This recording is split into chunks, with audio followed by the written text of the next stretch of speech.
오늘은 다 왜 이쪽으로 앉으셨어요? 네, 이게 균형이 안 맞아가지고. 네, 네. 아니, 그렇다고 옮기라는 말씀은 아니고요. 네, 그렇습니다. 어느 쪽을 봐야 될까요? 제가 양쪽을 보면서 하겠습니다.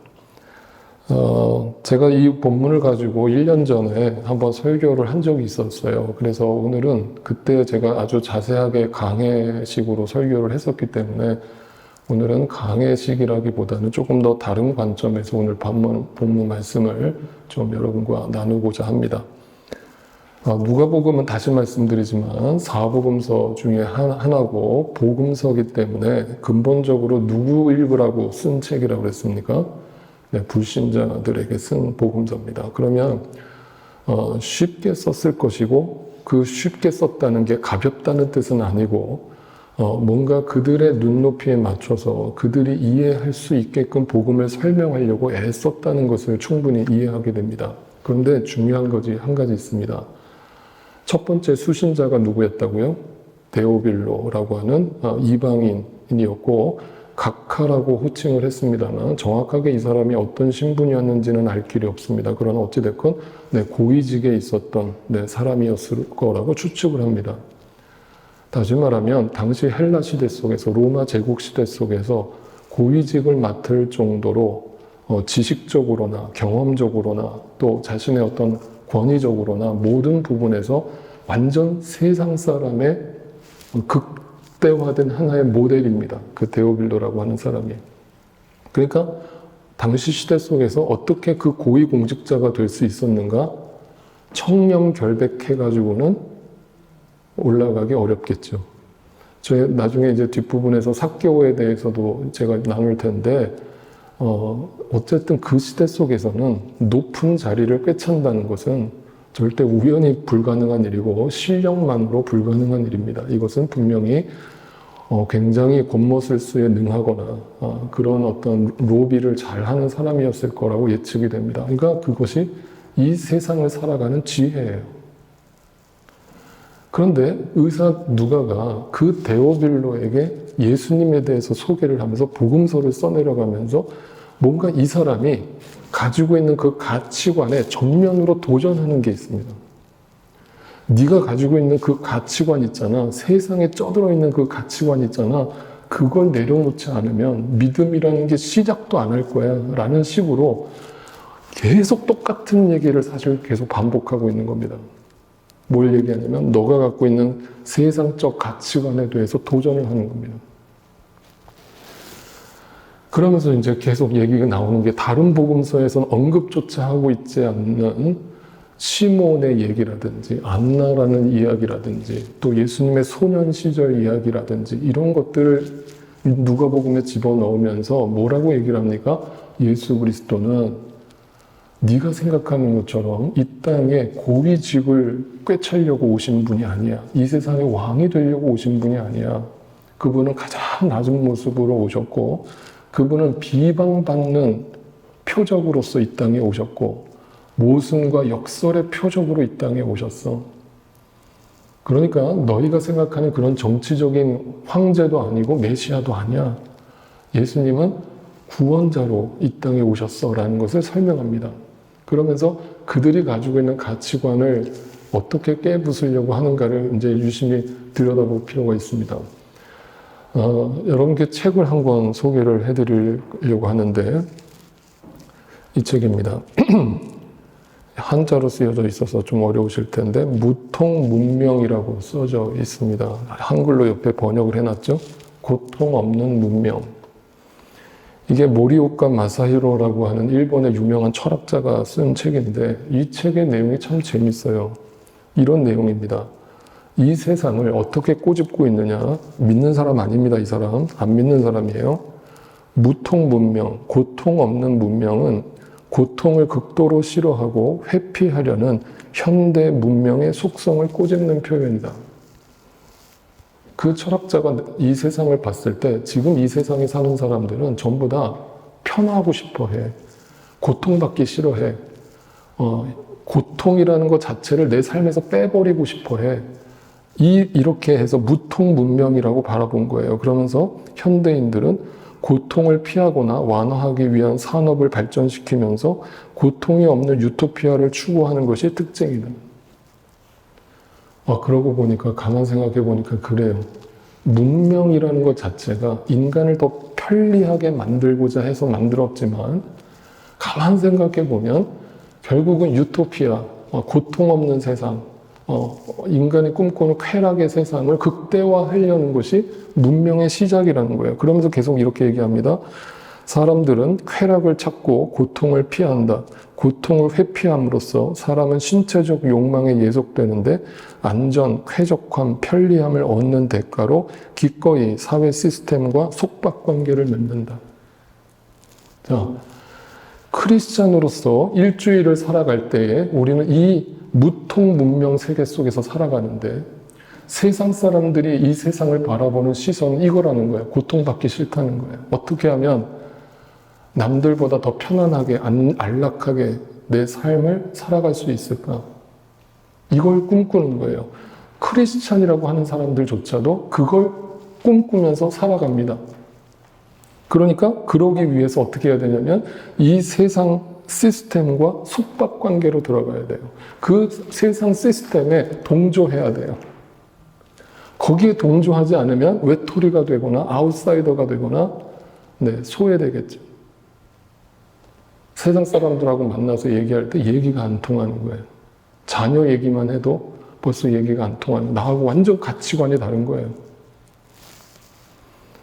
이분이 단적인 예로 이런 예를 듭니다.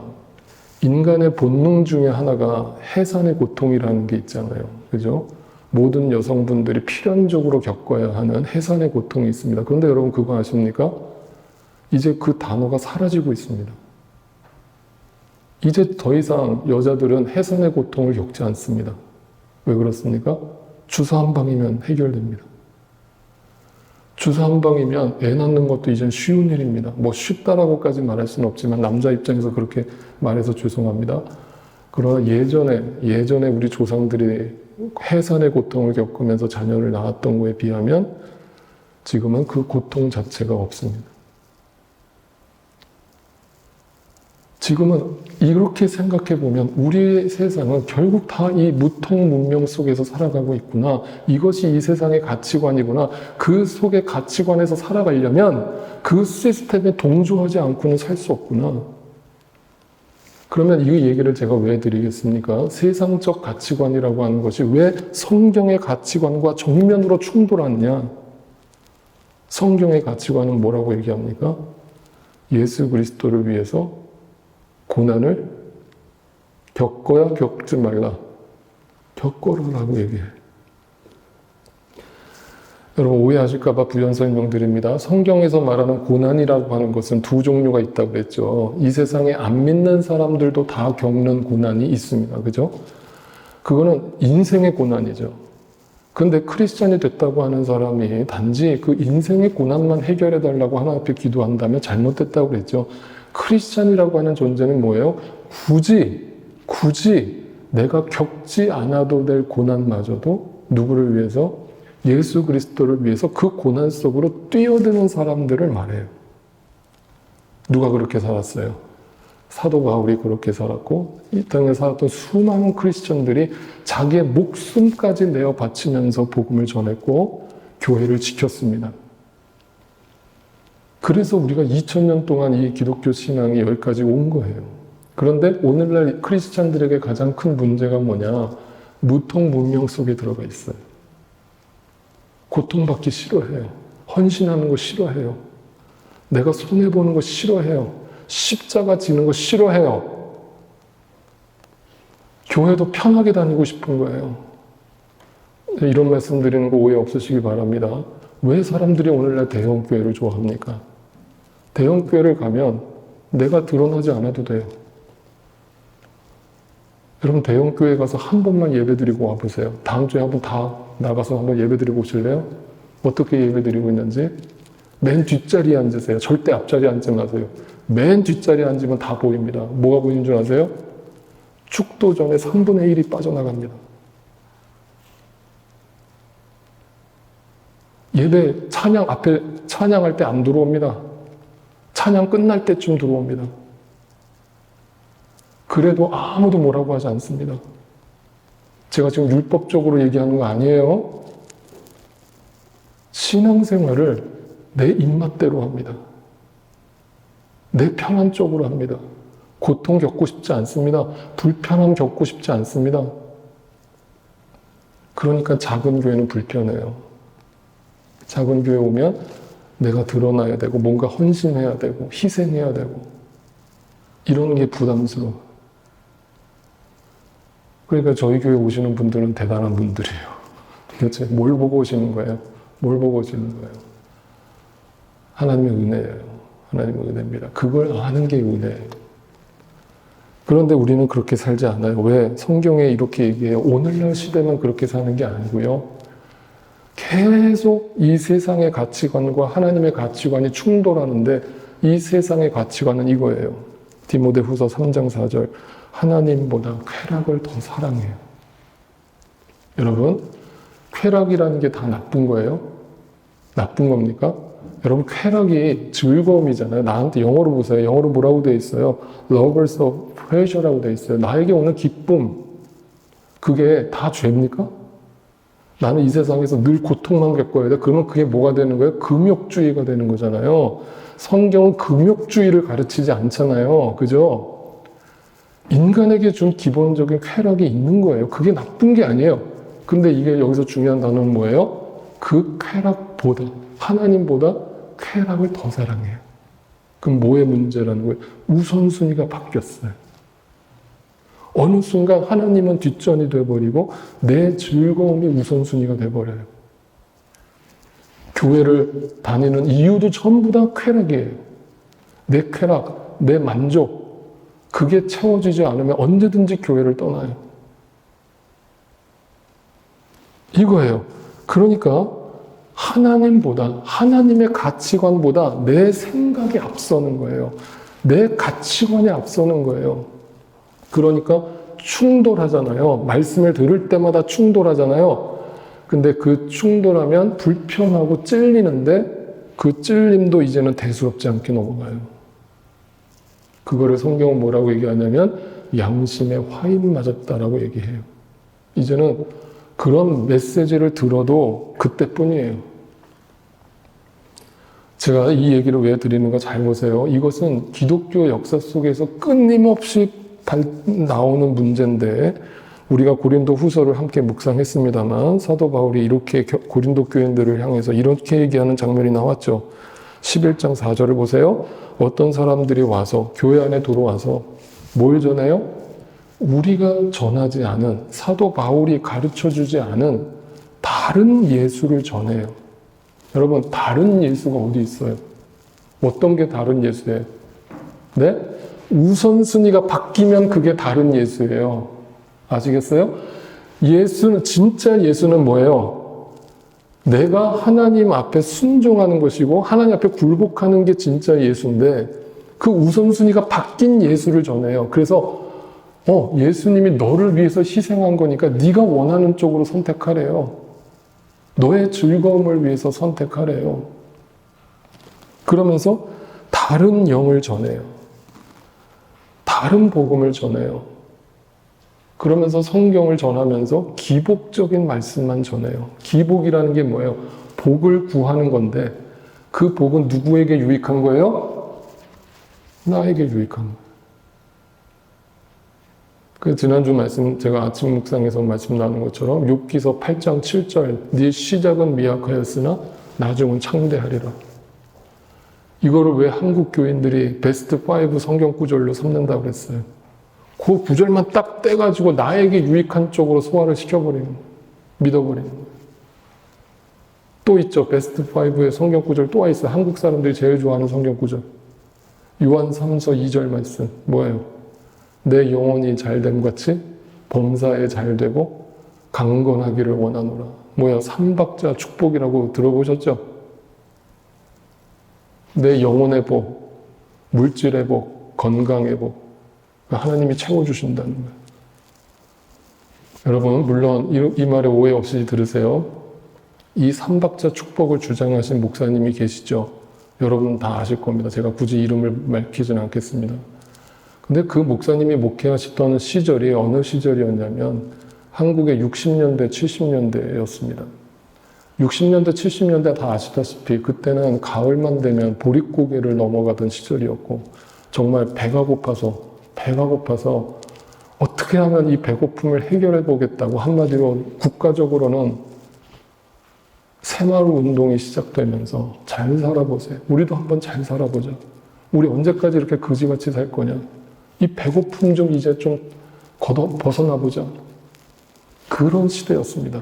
그 시대와 맞물려서 한 목사님이 등장하면서 하나님도 너에게 그 복을 주기를 원하신다. 네 영혼이 잘됨 같이 네가 범사에 잘 될 것이고 너의 육체도 강건해질 것이다. 그게 맞닿아서 대부흥 사건이 일어났습니다. 그거를 저는 맹목적으로 비판하고 싶지는 않습니다. 그 시대 속에서 그 가난함에서 벗어나고자 했던 어떤 인간의 절박함으로 나온 왜곡이라고 생각합니다. 그래서 일정 부분에서 그것조차도 하나님의 은혜 속에 있었기를 바랍니다. 그러나 중요한 건 그게 하나님이 말씀하신 복이 아니라는 거죠. 그러면서 80년대 이제 우리가 잘 먹기 시작합니다. 80년대, 90년대 들어오면서 이제 배 굶는 사람은 없어지기 시작합니다. 그러면서 메시지가 달라지기 시작합니다. 그러면서 이제는 교회 부흥, 숫자적 부흥, 거기에 열을 내면서 그 성전 건축과 수많은 부흥 운동들이 일어났습니다. 근데 지금 이제 2000년대 들어서면서 2010년, 2020년에 접어들면서 그걸 주장하는 교회는 극히 드뭅니다. 왜 바뀌었을까요? 왜 바뀌었을까요? 그게 본질이 아니라는 걸 사람들이 알아가기 시작한 겁니다. 그런데도 여전히 그거를 신앙으로 받아들이고 살아가는 다른 예수를 믿는 사람들이 있어요. 그러니까 지금 누가복음을 쓰고 있는 의사 누가는 그 데오빌로가 가지고 있는 세상적 가치관에 정면으로 도전하면서 너는 어떻게 해서는 이 세상에서 편안하게 살고 싶지? 어떻게 해서든 이 땅에서 복받으면서 살고 싶지? 어떻게 하면 남보다 더 뛰어나게 성공하면서 살고 싶지? 그래서 하나님을 찾는 거지? 데오빌로, 그런데 그렇게 믿음 시작하면 안 돼. 내가 지금 당신에게 전하려는 복음은 당신이 생각하는 것과 정반대 얘기를 할 거야. 그러니까 그거 내려놔. 그 가치관을 내려놓지 않으면 절대 믿음이라는 게 시작도 안 할 거야. 라고 누가복음을 쓰고 있는 겁니다. 그러면 이제 퀘스천을 갖게 되죠. 그러면 성경이 말하는 진짜 예수는 누구시고 진짜 복음은 무엇인가? 성경은 분명히 이렇게 얘기하죠. 예수님이 마태복음 7장에서 이렇게 얘기했죠. 좁은 문으로 들어가. 멸망으로 인도하는 문은 크고 그 길이 넓어 그리로 들어가는 사람이 많고 많은 사람이 좋아해요. 무통문명 시대. 그래, 나 고통받기 싫어. 편안하게 살자. 행복하게 살자. 그게 내 인생의 목적이지. 뭐 인생 뭐 별거 있어? 많은 사람이 그리로 가요. 그런데 생명으로 인도하는 문은 좁아서 너무 협착해서, 이 협착이라는 단어가 재밌는데 길이 비포장도로예요. 비포장도 울퉁불퉁해서 너무 불편해. 막 가시던 풀로 막 길도 제대로 안 나 있어. 근데 거기로 누가 가라고 그래. 그러니까 거기로 가고 싶어요? 안 가요. 찾는 자가 적음이라. 관심 없어요. 진짜 기독교를 얘기하면 관심 없어요. 가짜 기독교를 얘기하면 사람들이 좋아해요. 그래, 기독교 뭐 별거 있어? 복이나 빌어주고 사람들 위로해주고 그럼 되는 거지. 사람들 즐겁게 해주면 되는 거지. 그러면서 사도행전에 보면 사도 바울이 이렇게 신앙생활을 이렇게 정의한 내용이 나옵니다. 14장 22절입니다. 그들은 제자들의 마음을 굳세게 해주고 믿음을 지키라고 권하였다. 그리고 또 이렇게 말하였다. 우리가 하나님 나라에 들어가려면 반드시 옵션이 아니고 반드시 뭘 겪어야 된다? 환난을 겪어야. 고난을 통과하지 않는 신앙이 진짜 신앙이겠느냐? 가짜일 거라는 거죠. 그러면서 또 사도행전 14장 보면 이제 나는 여러분을 위하여 고난을 받는 것을 기쁘게 여기고 있으며 그리스도의 남은 고난을 그분의 몸, 곧 교회를 위하여 내 육신으로 채워가고 있습니다. 누구의 말일까요? 사도 바울의 고백. 어떻게 하면 사도 바울은 내가 이 땅에서 성공해서 목회자로서 성공해서 더 이름을 날리고 더 부를 누리며 살까를 고민하지 않았고 나에게 그리스도의 남은 고난이 있다라고 얘기하면서 내가 지금 겪고 있는 이 핍박과 환난과 고난은 당연한 것이다 라고 받아들입니다. 그러니까 이게 인생의 고난이에요? 예수님 때문에 당하는 고난이에요? 예수님 때문에 당하는. 그러니까 잘 들어보세요. 우리가 인생의 고난도 힘들잖아요. 그죠? 우리는 인간인지라 인생의 고난도 힘들잖아요. 그런데 우리의 힘으로 가려고 하면 힘들죠. 우리의 힘으로 가능해요? 못해요? 불가능해요. 성령 하나님이 우리와 함께 하실 때만 이게 이겨져요. 감당해져요. 그래서 인생의 고난을 감당하게 되고 감당하고 나면 더 이상 그 무엇을 먹을까 무엇을 입을까 무엇을 마실까에 붙들려 살지 않고 땅만 바라보며 살지 않고 그 문제를 뛰어넘어서 하나님 나라를 위해서 고난받는 삶으로 뛰어드는 거예요. 이걸 뭐라고 하냐면 사명이라고 하는 거예요. 자, 여러분 사명 전에 뭐가 반드시 전제돼야 됩니까? 말이 어렵습니까? 사명이라는 것을 갖기 위해서는 제일 먼저 뭐가 주어져야 됩니까? 소명이 주어져야 합니다. 소명은 콜링이죠. 하나님의 부르심입니다. 그 부르심을 갖다가 자꾸 우리 어떤 무슨 신학교 간다 그러면 너 소명 받았네 이러는데 여러분 그거 소명 아니고 소명이라는 것은 하나님이 나를 하나님의 자녀로 백성으로 부르심을 말하는 거예요. 나를 크리스찬으로 부르시는 거예요. 그 콜링이 먼저 있어야 더 이상 이 세상에 당하는 고난에 파묻혀 살지 않고 하나님이 주신 사명을 가지고 살아가게 됩니다. 그 사명자로 살아가는 인생이 이 땅에서 일부러 고난을 받는 자리로 들어가는 거예요. 그래서 지금도 많은 선교사님들이 그 고생을 하면서 복음을 전하는 이유가 어디에 있어요? 하나님이 부르신 소명과 사명이 있기 때문이에요. 자, 사도 바울이 이렇게 얘기를 합니다. 자기가 예수님을 만난 그 간증을 하면서 사도행전 9장에서 이렇게 설명합니다. 주께서 이르시되 가라 이 사람은 내 이름을 이방인과 임금들과 이스라엘 자손들에게 전하기 위하여 택한 나의 그릇이다. 자, 누가 택했어요? 누가 택했어요? 하나님이, 예수님이 택하셨어요. 그러면 그걸 뭐라 그래요? 콜링이라고 하죠. 그걸 소명이라고 하는 거예요. 내가 하고 싶어서 한 게 아니에요. 하나님이 나를 택하신 거예요. 픽하신 거예요. 이 땅의 수많은 사람들 중에서 나를 먼저 부르신 거예요. 그런데 그게 끝이 아니라 뭐라고 얘기하냐면 그가 내 이름을 위하여 얼마나 고난받아야 할 것을 내가 그에게 보이리라.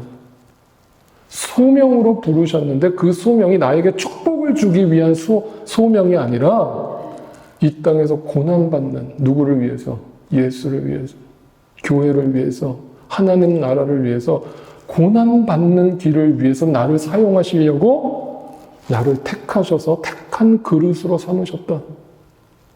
그런데 여기 고난을 받아야 할 것이라고 우리말로 번역되어 있는 이 단어가 헬라어로 보면 파스코라고 되어 있는데 이게 뭐냐면 수동태가 아니고 능동태.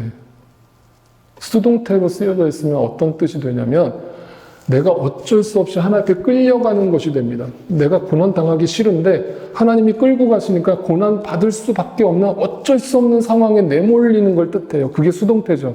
근데 능동태는 뭐예요? 내가 선택한 거죠. 잘 보세요. 이게 뭐냐면 하나님의 콜링을 받은 사람, 하나님의 소명을 받은 사람은 믿음이라는 게 들어오게 되는데, 그 믿음이라는 게 들어오면 내가 왜 이것을 선택할 수밖에 없는지를 알고 선택하는 거예요. 모르고 가는 게 아니라. 아시겠습니까?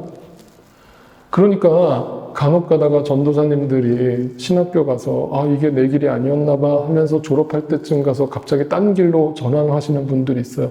전 잘하는 거라고 생각해요. 그건 잘하는 거예요. 왜? 확실히 내 안에 소명과 사명이 없는 사람이 이 길을 가면 안 되는 거예요. 그러면 준비되지 않은 사람은 꼭 사고를 쳐요. 그런데 진짜 하나님의 소명과 사명을 받은 사람은요, 내가 어떤 고난의 길을 당한다 할지라도 그 길을 가요. 그러면 이 말씀이 저와 같은 목회자들에게 해당되는 말씀일까요? 아니에요. 모든 믿는 자들은 다 소명과 사명자여야 하는 거예요. 자신의 처한 상황 속에서. 그럴 때 내가 이 길을 선택하는 이유가 뭔지 알고 가는 거예요. 능동적으로 내가 선택하고 가는 거예요.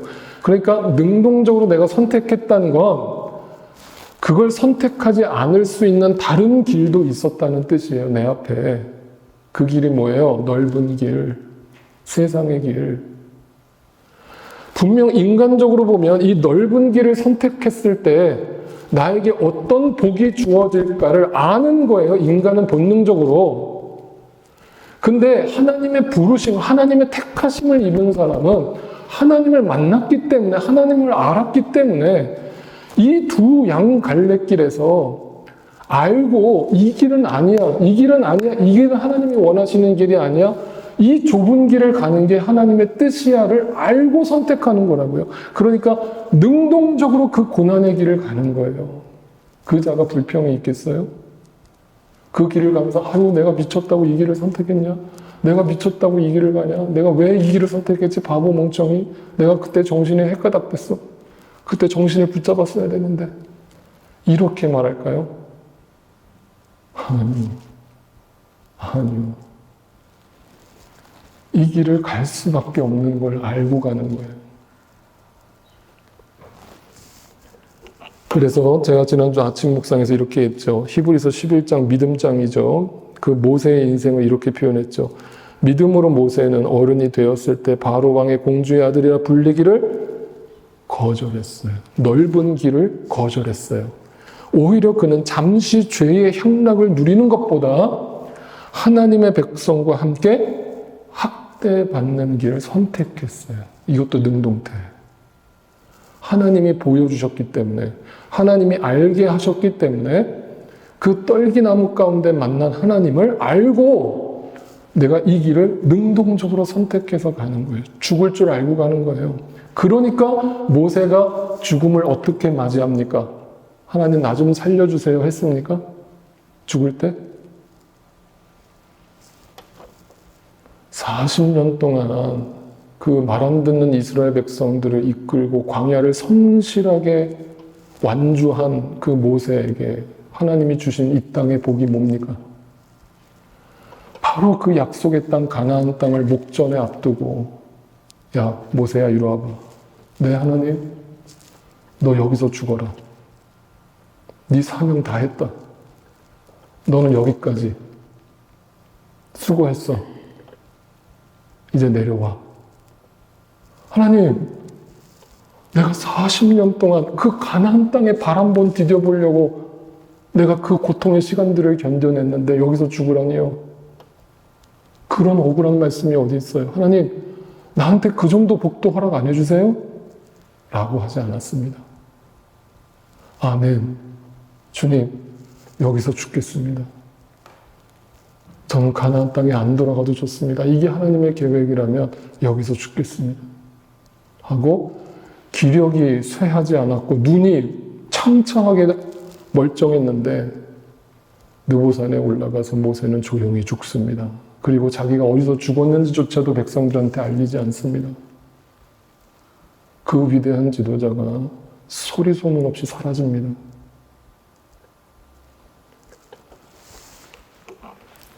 오늘 본문은 바로 그래서 누가가 의도적으로 그 데오빌로 황제한테 이봐, 데오빌로 황제, 당신이 지금 살고 있는 그 세상을 내가 한번 보여줄까? 당신이 살고 있는 세상은 이런 세상이지 라면서 오늘 1절, 2절을 이렇게 시작했습니다.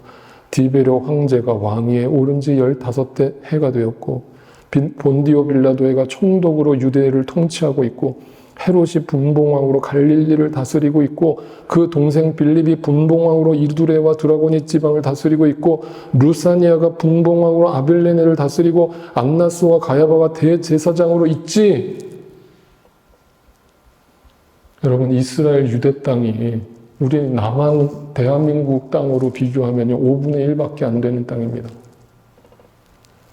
5분의 1밖에 안 되는, 우리나라 경상도 남도와 북도를 합쳐놓은 정도밖에 안 되는 그 이스라엘 땅을 4명의 왕이 분봉왕으로 찢어져서 관리합니다. 그리고 대제사장이 몇 명이에요? 몇 명이에요? 2명이에요. 원래는 몇 명이어야 돼요? 원래는 몇 명이어야 돼요? 1명이어야 돼요. 근데 왜 2명이라고 그랬죠? 자기 사위예요. 뭘 얘기하려는지 알겠죠? 의사 누가가 데오빌로 황제 총독에게 당신이 살고 있는 이 세상, 당신 이 가치관을 바꾸지 않으면 이 복음에 들어오지 못해 라면서 설교를 합니다.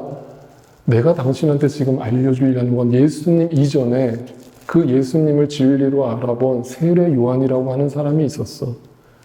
그 세례 요한을 하나님이 택하셔서 그에게 하나님의 말씀을 주시고 그에게 믿음을 주시고 소명을 주시고 사명을 주셨어.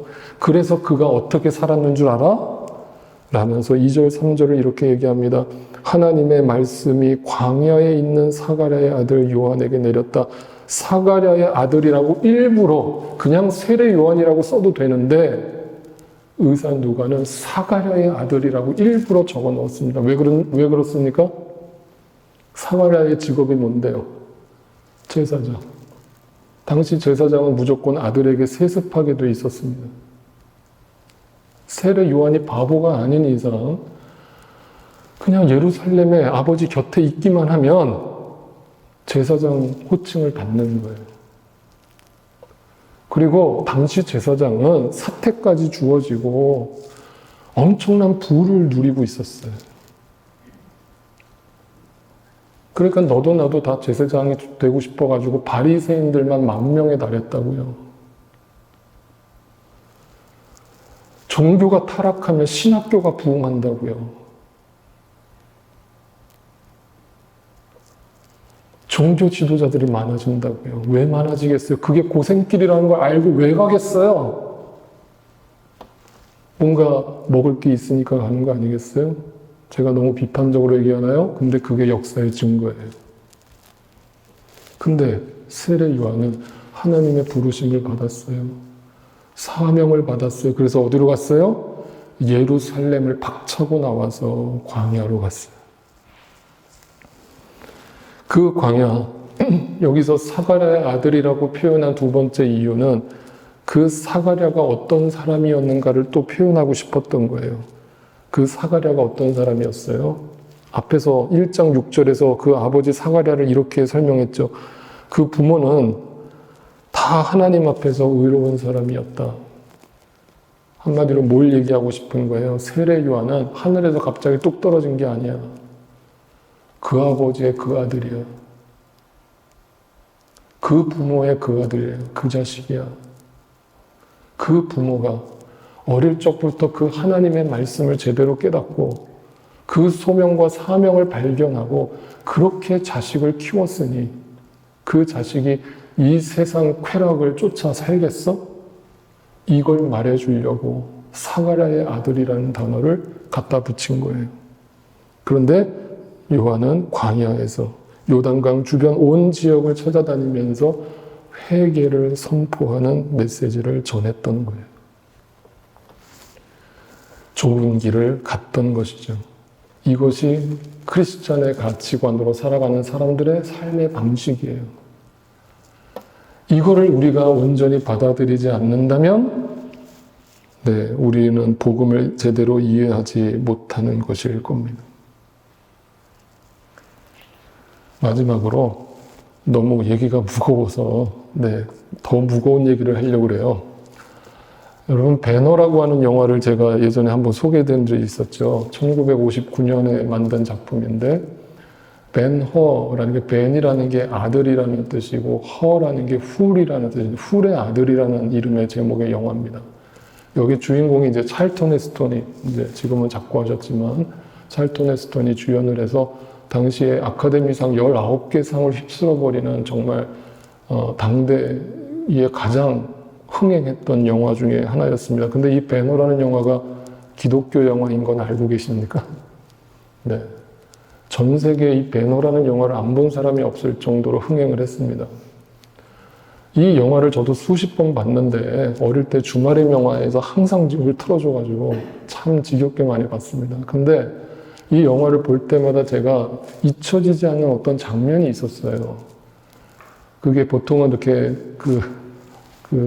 마차 타는 그 장면을 명장면으로 꼽는데, 제가 꼽는 명장면은 또 다른 데 있었습니다. 마지막으로 이 장면을 보여드립니다. 죄송합니다. 유튜브로 보시는 분들은 저작권 때문에 여기서 삭제된다는 것을 미리 말씀드립니다.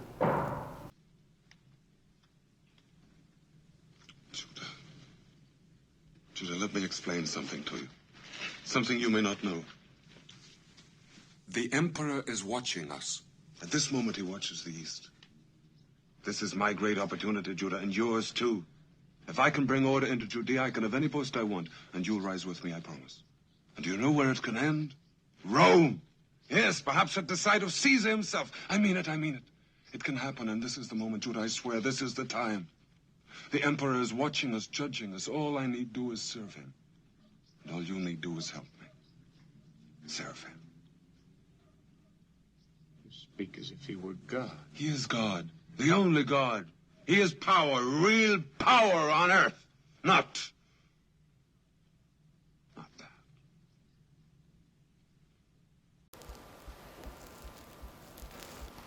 네, 더 코멘트 달지 않겠습니다. 생각해 보시기 바랍니다. 다 자리에서 일어나겠습니다.